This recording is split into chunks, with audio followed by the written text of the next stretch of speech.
A conferência aqui, aguardo liderar of guiar para minister Maurits de Kort,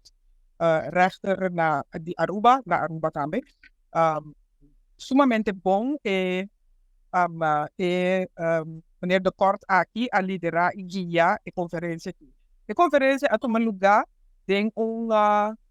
ambiente muito ameno, muito respetuoso, muito tranquilo e com muito compreensão e paciência de toda a delegação um para outro. Nós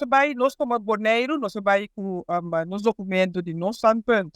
de Boneiru, é que nós estipular do Konseho Insular, que estava em 3 pontos de budget, e naturalmente também estava ao caso e outro documento firma para 3 islas, e acordo que nós chegamos aqui como 3 islas BES, que estava em 17 pontos de budget. E por visa, com segurança, que nós por vir a back, riba super bom conferência de quando se saca um bom resultado. Nosso resultado não está ver, nós saímos na back, tem que parte não caminha nossa mira, que nós logra para engrandecer, ampliar nossa democracia na Boneiru, nós logra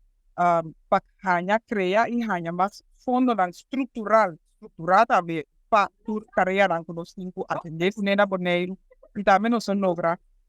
mas la minha participação de Boneiru de isla por 13 islas dentro do que está decisionando que tem que tomar, pois nós não guardo mais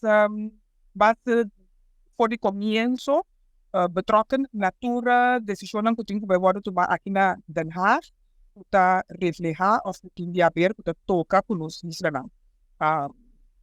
Visando isso aqui, Mita quer nós formar aberto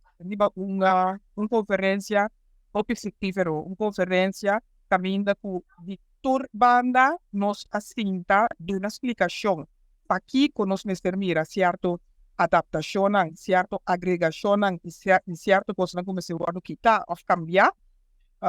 E ponto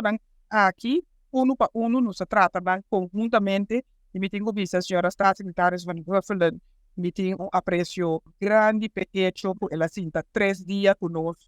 full time, 3 dias aqui na trabalha seu espaço para ela sinta e atender junto conosco